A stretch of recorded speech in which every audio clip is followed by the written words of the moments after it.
A lot of us, I think, make content a lot harder than it needs to be. And we're putting very unnecessary pressure on ourselves to achieve something that's not even achievable, right? Perfection.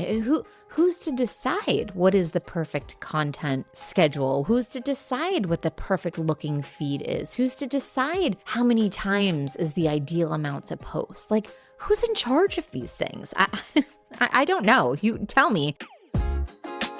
Welcome to The Creative Bodega, a podcast about content marketing, Instagram growth, and personal branding for female service-based solopreneurs who want to grow their business without letting it take over their lives. I'm your host, Em Connors, and each week I'll share actionable tips, expert advice, and unfiltered truths to help you create engaging content, connect authentically with your audience, and turn followers into loyal customers, all without the burnout. If you're ready to simplify your content creation, navigate the ever-changing trends, and build a business that works for you while staying sane in this crazy season of life, then you're in the right place.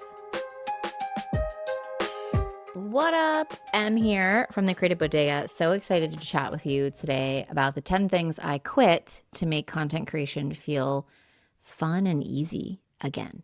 I want to say that I listened to another podcast. Well, that's kind of a lie. I was on a podcast as a guest. It's called The Dirt on Flowers, and it's run by these two amazing women, and I love them.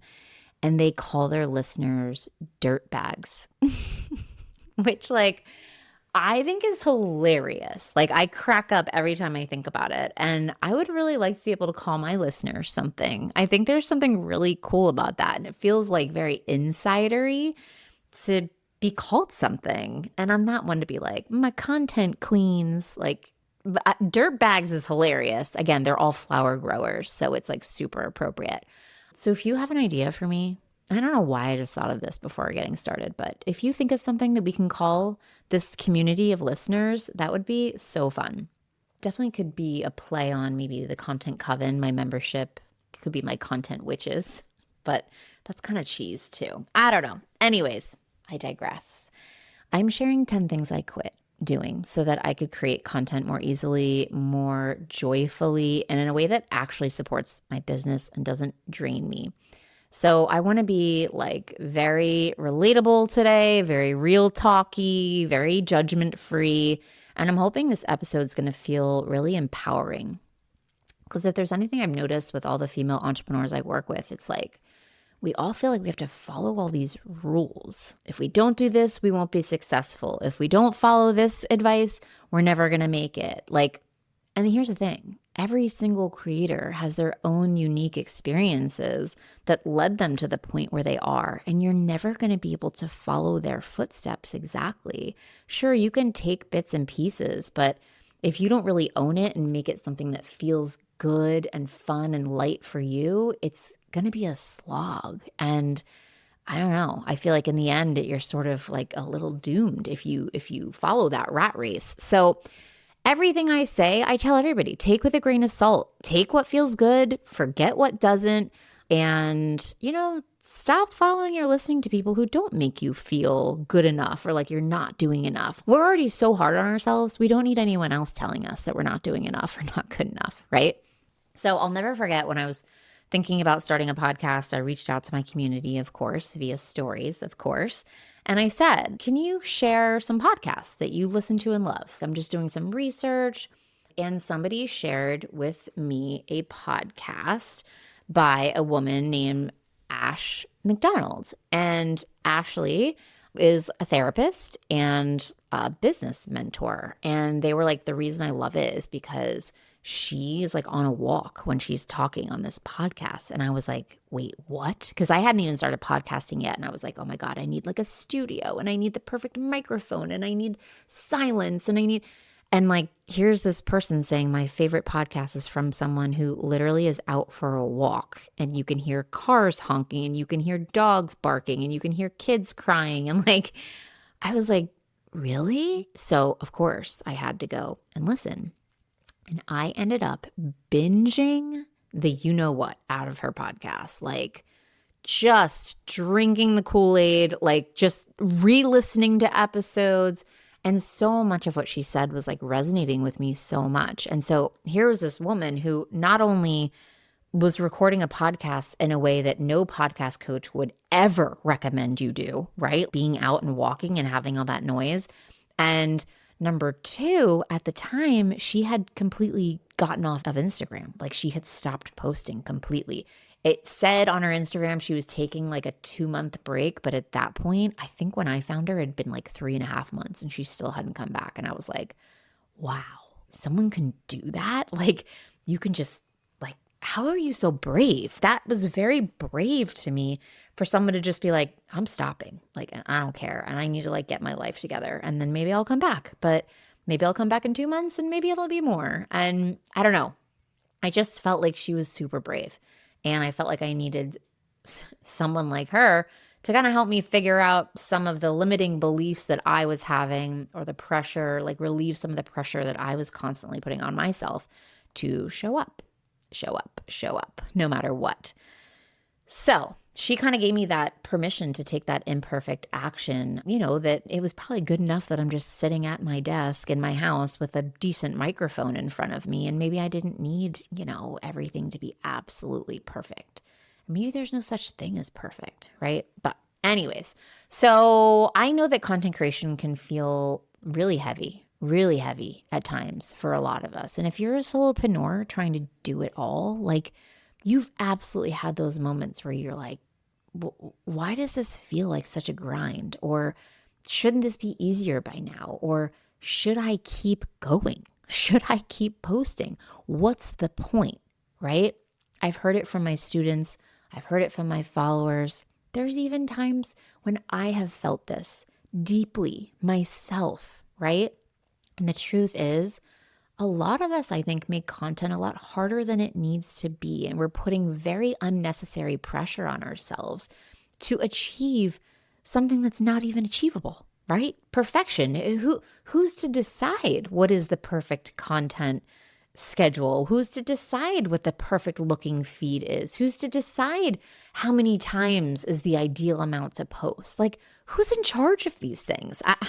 I don't know. You tell me if you know. I mean, of course, the first person that comes to mind is Adam Mosseri, like the CEO of Instagram. I feel like he does sort of hold the strings and we're the puppets, but that's another story for another day. But we've built schedules, we've built strategies, we have expectations around what we think we're supposed to be doing. Daily posts, jumping on trending reels, nonstop engagement within the first hour after you post, the perfect Canva graphics. But none of that's going to matter if it's burning you out, because if it's burning you out, it's absolutely not sustainable. And if it's not sustainable, you're going to quit at some point, right? So what changed for me was this. I started giving myself permission to quit the things that weren't working for me. Even things that I used to or even still do teach, right? Even things I thought I had to do to be successful or to be doing it all the right, quote unquote, way. And no, this doesn't mean that I've really ever given up. I've never disappeared off of anywhere that I've committed to posting or showing up without explaining or saying something. It just means that I finally gave myself permission to show up in a way that felt like really true to me at my pace, using my strategy and like my rules, right? And today I want to help you do the same. I want to share 10 things that I stopped doing that might make you say, yeah, okay, if she can do it, I can do it. And that's kind of how I felt with Ash McDonald's podcast. I'm like, listen, if she can do it, she doesn't have a podcast editor. She's out on a walk doing this podcast. I don't have to be perfect. I didn't care that I heard honking and kids crying in the background. It made it very real and relatable. I was listening to her and her message. I didn't care about the background noise. And if you're sharing something worthwhile that comes from a really pure, beautiful place that makes you light up when you talk about it with the goal of helping someone achieve something, it's gonna land. You know what I mean? Whether the graphic's not perfect or the audio wasn't perfect or you got noise in the background. So if you're feeling stuck or frustrated or just kind of over it when it comes to content, this is your sign that maybe it's time to release some of the pressure. You're not behind. You're not doing it wrong. You're just maybe carrying too much that was never yours to begin with. So that's why today I'm talking about these 10 things I quit to make content creation feel fun and easy for me again. Because I knew that if I didn't, I was on a downward spiral and it wasn't going to help me achieve my goals, that's for sure. These are real shifts I made. They did not happen overnight. They did not happen all at once. But over time, as I paid attention to what felt aligned and what didn't, these kind of came to me naturally, and I just really listened to myself. Some of them might surprise you. Some of you might already know because whatever, I probably shared it in my stories or in my newsletter. Some of it you might be feeling in your gut right now, and hopefully a few of them are going to give you the permission that maybe you didn't even know you needed, right? So let's dive in. 10 things I quit to make content creation feel fun and easy again. I quit trying to make reels that don't feel aligned. So if you haven't noticed, for the past, I don't know, year, more, 2 years, the trending type of reel is that B-roll style, and B-roll is just like video of you doing stuff with text over top or talking over top, like a voiceover. And it's very like story driven and very kind of ethereal. And like, I've tried it and it's really hard for me. It's really, really hard for me. It doesn't come naturally to me. And I forget to take B-roll. And I don't want to stop what I'm doing with my family and be like, oh, hold the phone. Let me set up my camera so we can all walk towards it on our walk. Like, no, I want to be in the moment with my kids on a walk. And I don't want to set up my dumb phone to take a video of it. Or when I'm working and I'm grinding, like at my desk doing things, like I don't want to stop what I'm doing and set up my phone. And yes, I know I could just, carve out 10 minutes a week and do them strategically. But again, that's not coming easily. And that feels hard for me too. There's something about it that just doesn't feel right. It just doesn't land with me. And I'm not going to force myself to do it. I've tried. They've done fine, but it's too big of a lift for me. So, for me, like creating educational reels, like, hey, I'm Em, here's how to do this, watch this, save this, you're going to love this. That feels really good to me. I can do that all day long. I could do one every day if I wanted to. But this, like, let me, string together these B-roll footage and talk over top of it and have a big life lesson, it doesn't feel aligned with me. I'm more like, all right, let's get to the point. So I'm not going to make myself do it. I'm not going to do it. I'm not going to make reels that don't feel aligned. If it feels forced, I think your audience can feel it. And if it's out of alignment, I don't think the algorithm's going to favor it either. So that's number one. And if somebody has some like hot tip for me on how to make those easier, please share it. I'm really hoping they just go away. I'm hoping that the trend stops. Like I'm just like done with it. Number two, I quit engagement that drains me. So you may or may not know this, but I have an Instagram community manager. I'm going to call her. Her name's Nicole. She's wonderful. And she is responsible for responding to all the comments that are left on my posts. I found that when my account got really big and I was having a lot of comments on my posts, which is amazing, by the way, great problem to have, it really drained me to sit there and reply to everybody. And it didn't feel like the best use of my time. It's weird. It was confusing because I think it's so important to reply to people. If someone takes the time to respond to something on my post, like I want to respond to them. But I would rather have been creating, right? Like I would have rather put my energy into that, creating a podcast, creating a blog post, creating a piece of content for Instagram, right? So I quit engagement that drained me. I didn't stop responding to people, but I hired someone who really adopted my tone of voice, knew how to respond in a way that was, aligned with me. And she even helps go through my DMs because again, that can be quite overwhelming. If you're getting 50 plus DMs a day, which is definitely what I get, probably more, she flags the ones that she feels really need my tone of voice or that she knows it's an old student of mine or I would want to respond, whatever. But the rest, if it's easy, just you're welcome. Oh, thank you for letting me know. Like she's in there helping me out with that. And that has helped like really sustain my energy when it comes to social media. Because again, I think it's important. I think it's really important to engage, but I don't have the time or energy to do it. So I hired someone to help me with that. And that's brought me a lot of peace of mind, because the end of the day would come and I'd be like, oh my God, I haven't responded to anybody. This is going to take forever. And it's not that anymore. At the end of the day, I know she's been going through it 3 times throughout the day, and I'll have certain DMs to flag that I need to go in and respond to. And I really look forward to responding to those DMs.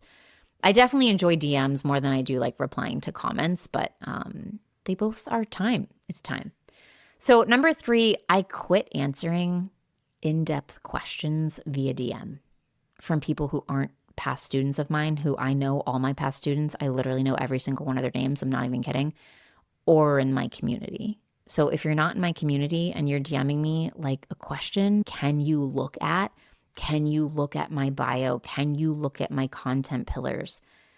I have found a really nice way to say no. I cannot. Like, my DMs are not my coaching zone of genius, right? If somebody wants personalized help from me, I feel that I've earned the right to say, you've got to pay for that. Like, I have people who are paying for that. I have 274 members in my community right now. They pay me every month. I'm absolutely answering anything they post in that community. But for me to go and dive into your pillars or your bio or whatever, like when I know nothing about you or your business, it's not really fair to you, and it's really not fair to me or my time.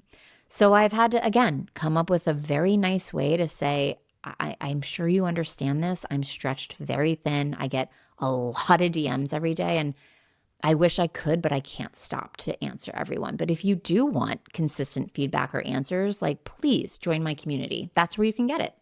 And I think it's more than worth it. So boundaries really is me trying to be a professional. I'm not trying to be rude. And trust me, I always feel a little guilty saying no, but I have to if I'm able to sustain like the energy that I bring to my work. Number 4, I quit copying what works for someone else. Oh my gosh, I guarantee so many of you fall trapped to this. Like, you follow a couple people who do something similar to what you do, and you go and stalk their account, and like they had a reel that did really well or a post, and you're like, oh, I should try that, right? But just because it worked for her doesn't mean it's going to work for me, right? So I really need to trust my voice, my tone, my posting strategy.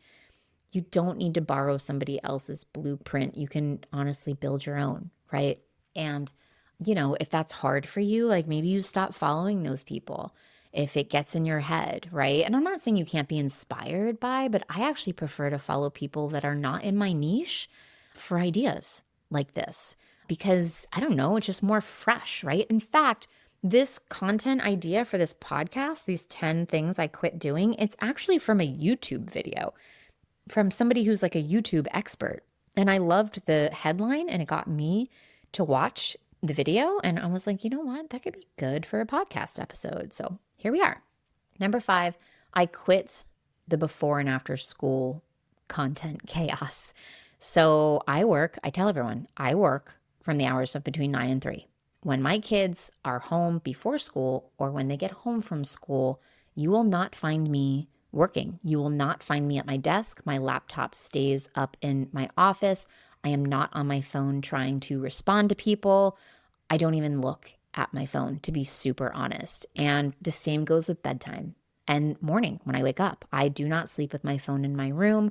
Therefore, I'm not doom scrolling. I'm not trying to reply to people at night when I'm in bed. I'm not waking up and hopping right on my phone and getting anxious about, whatever. It is changed my life. It's changed my life. So if you are even on the cusp of thinking maybe I could try to sleep with my phone not in my room, like I cannot recommend it enough.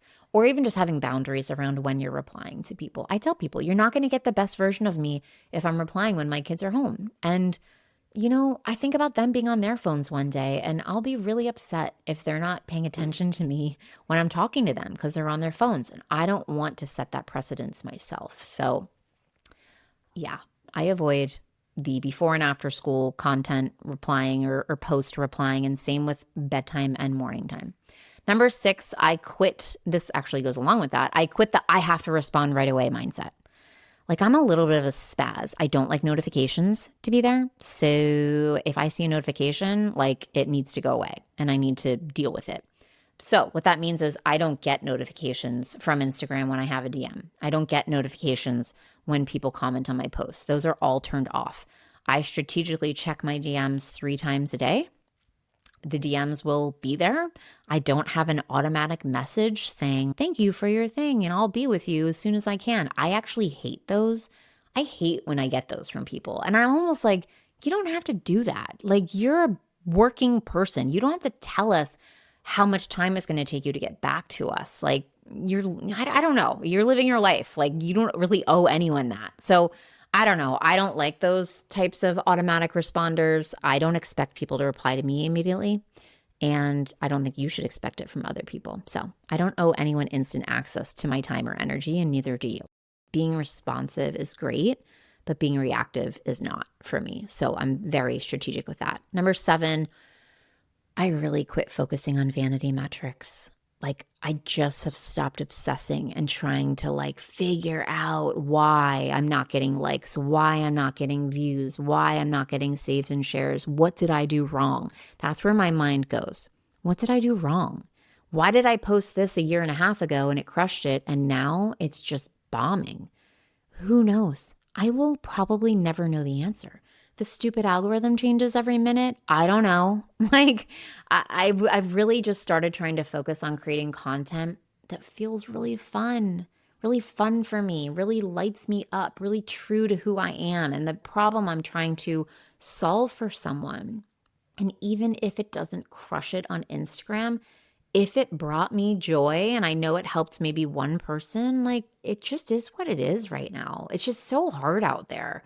Metrics really don't measure impact. I want to repeat that. Metrics don't measure impact. The connection does. And I feel that connection every day with you guys in my DMs and replying to my emails and all of that. And that brings me a lot of joy.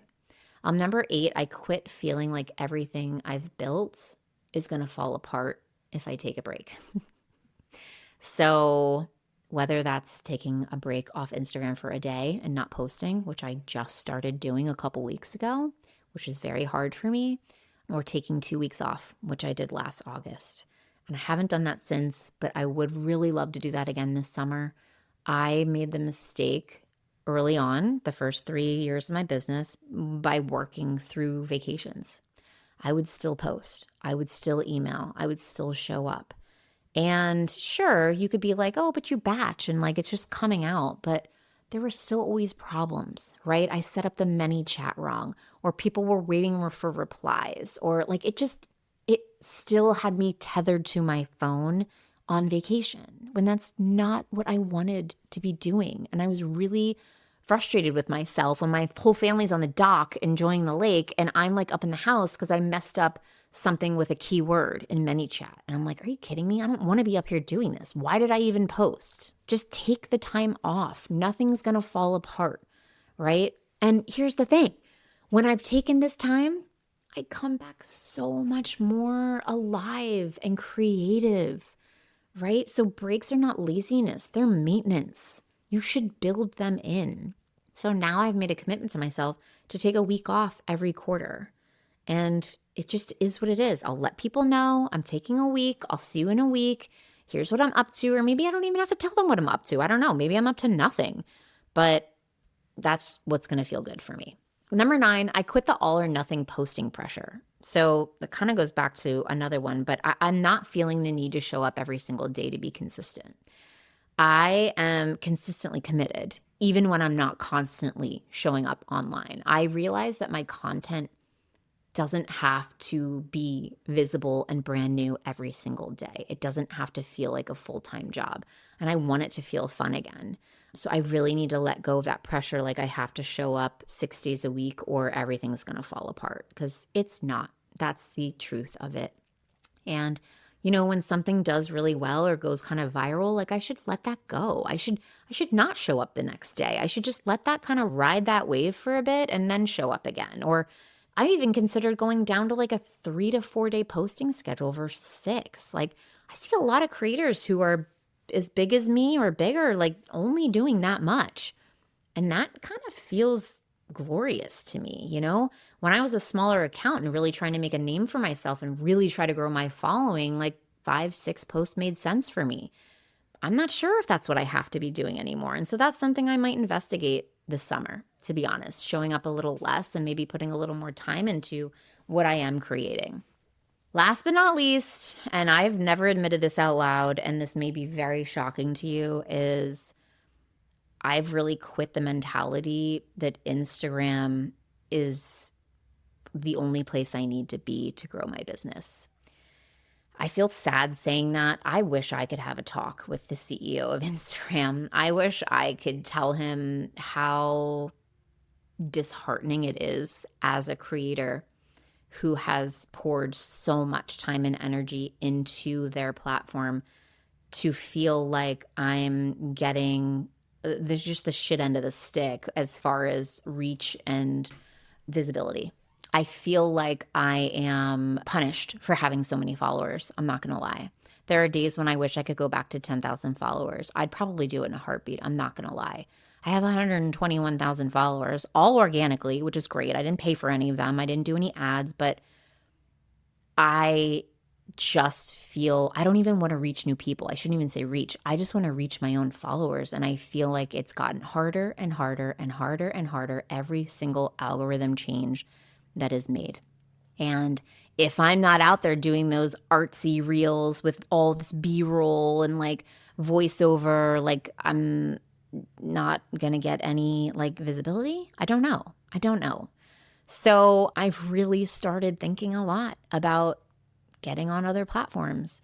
I don't know what that means. I don't know where. My gut's kind of telling me YouTube.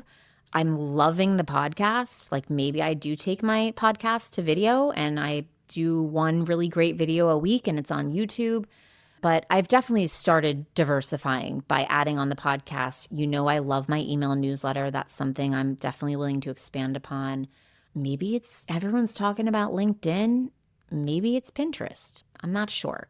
But I've definitely started opening my eyes and started talking to people about other platforms because Instagram is not quite the all-in-one toolbox that I think it used to be. It's a tool, but it's not the whole toolbox. I will tell you that. You should never build your business on borrowed land. And luckily, you know, while it is my main platform, I haven't. I have 17,000 email subscribers, thank God, on my newsletter. And I can get in touch with them at the drop of a hat and let them know what I'm up to or what new things going on. So it's sad for me to admit that. And I don't, you know, because a lot of my business has been like Instagram, like everybody should have Instagram. It's the best. Like I love it. I haven't needed anything else. Well, my tune is changing and I just want to be honest about that. So if your content feels heavy right now, it's not because you're not good at it. It's not because you need better hooks or, you know, need to jump on trendier reels or the perfect 30-day calendar. It might just mean that you're carrying too much that wasn't meant for you. Your strategy might feel off. You might be carrying expectations that aren't yours, or the hustle is just really not aligned with the season that you're in life. So here is your gentle permission slip. You don't have to do it all. You don't have to do it perfectly. And you definitely don't have to keep doing things that suck the joy out of content creation for you. So I'd love you to take a 30-second audit of your process right now. What's something you could quit? What's one thing you could quit that would make you feel lighter and feel like you're having more fun, or make it just feel a little bit more you? And I want you to DM me and tell me what that is. I really do. I'm going to share these. I want you to tell me. Maybe it's quitting the pressure of posting every day. Maybe it's quitting reels for a week. Maybe it's quitting having 18 tabs open in Canva and never posting anything.